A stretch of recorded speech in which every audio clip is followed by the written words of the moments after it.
FreeMMOStation.com.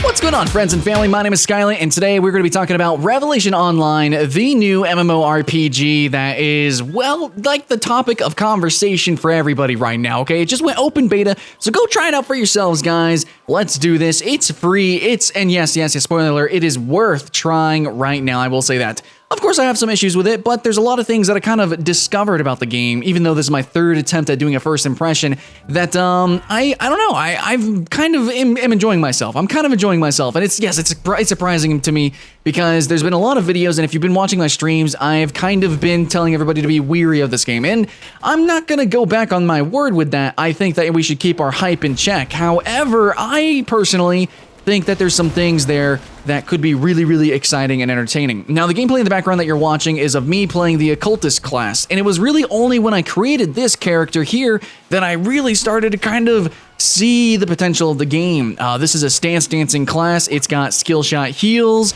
it's got really interesting skill shot nukes, and I really like the control schemes of the game that you can actually choose from. There's multiple control schemes, so you can be comfortable. If you're a caster, maybe you want to have it top down, click to move. Maybe if you are playing a more like melee DPS class, or maybe an aimed class, you might want to do action targeting, or maybe you want to do a hybrid of the two. You can do that, and that's actually really comfortable. A lot of MMOs are implementing that feature now too, but I just want to say that this game, it seems fully featured in terms of its menu, as well as the optimization. So yeah, I mean, pretty awesome. Now, in saying that, the game does look really good, standstill, and for screenshots. I mean, there's even a camera app inside the game. But whenever you're actually playing the game, you're going to see that there's some staggered animations with some skills and monsters. You're going to see some, reflections not look that great. And all in all, the game just kind of has this, it's a free-to-play game kind of look and feel to it, but the overall aesthetic of the game is it's wuxia, yeah. So it's definitely kind of Chinese looking. It's very Eastern inspired, but it's also extremely fantasy. Okay, there's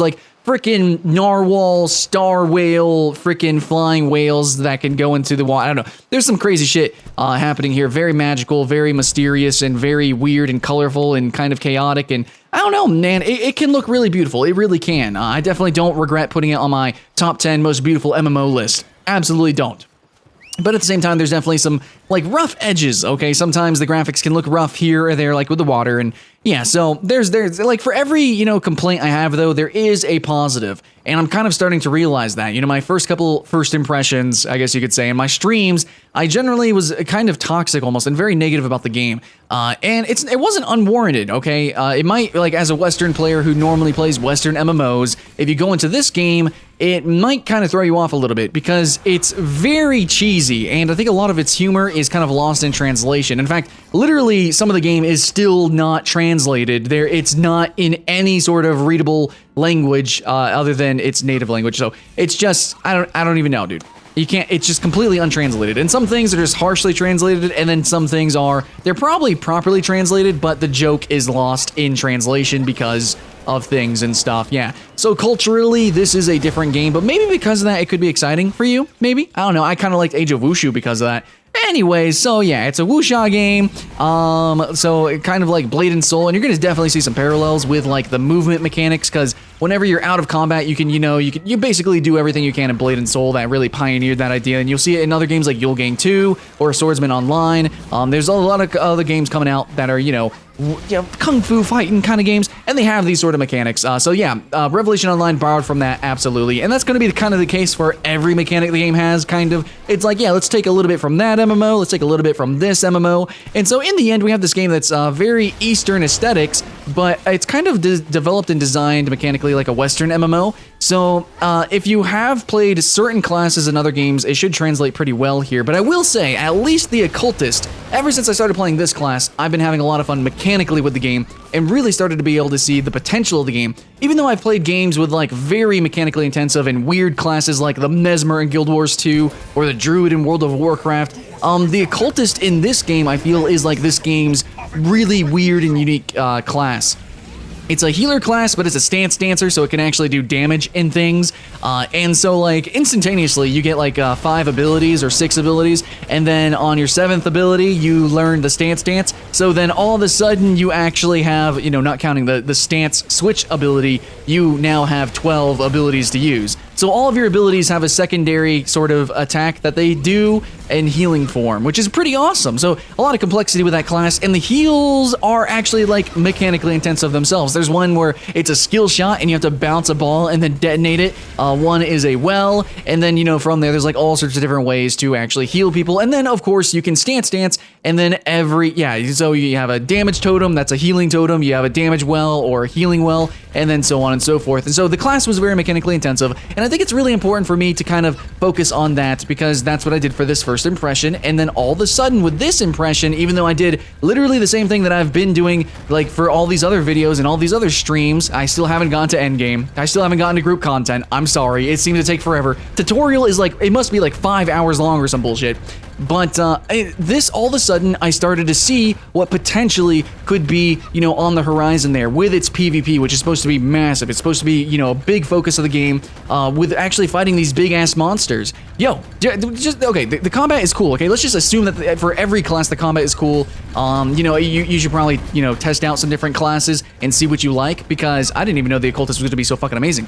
But I will say that in other games that have fast combat, like Black Desert Online, yeah, their combat is fast, and there are combos and things, and that is exciting, that's cool, but the monsters themselves are really slow and dumb.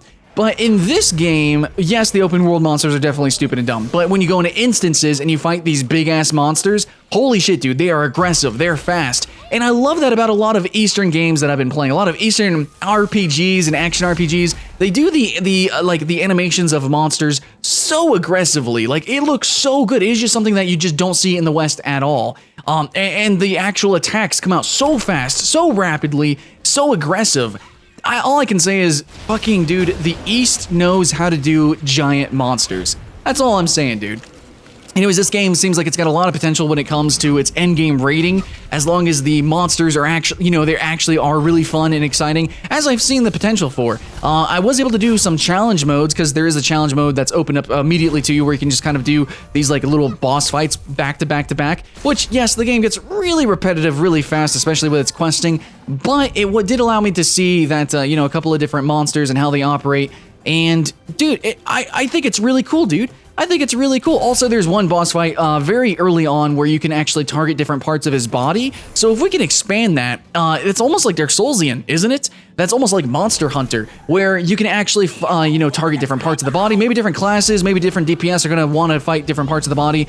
Maybe at different phases, at different times. I don't know, dude. Like, you could do so much with that, and then all these monsters have they have basically a Dark Souls level set of abilities. You know, they kind of have like a basic attack, and then they have like rapid fire attacks once they reach like, you know, different phases, like, you know, 1/3 of their health or 1/2 of their health. They get kind of different attacks that become aggressive. They get bigger skill. Holy shit, dude. Some of their skill shots are really crazy, dude. Giant lasers that go across the screen.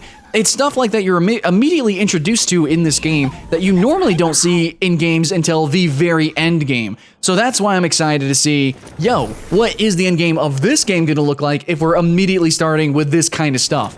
Now, the game starts off, it's really easy, okay? It was extremely easy early on, but still, even though it is easy, I can see the potential. And tragically, that's kind of where I gotta leave you, because it's still a first impression, and even though I played it multiple times for, you know, hours, and I streamed it, and I've been talking to a lot of people on stream over at Skylink Games, BT dubs, it's just, we haven't really come to a consensus of how we feel about the game as a whole, and we can't really tell where the game is gonna go.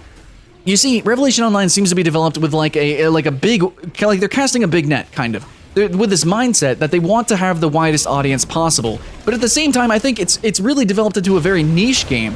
And I think it might actually be for a player like me, even though initially I really didn't like the advertisements, I didn't like the aesthetic, and I didn't really like the direction the game was going in. But I think that the big-ass monster fights and the whole guild v guild thing, it's like PvEVP, where guilds fight over giant monsters and things. I think that concept could be really cool, especially now that I actually played a class that I'm really enjoying. And I do want to make that a point, guys. MMOs, sometimes you just don't know how good it is until you find your class. So anyways, I'm pretty sure the Occultist is my class, and now that I've played it and I actually have that interesting, that interesting game feel to me personally with my personal bias, I really like the stance dancing, the skill shots, throwing out heals and doing damage. I don't know, man. It felt really good, and I'm kind of being like a child here. It just felt good playing that class, and I could see how it could feel really good, in the end game dungeons or in the PvP or I don't know.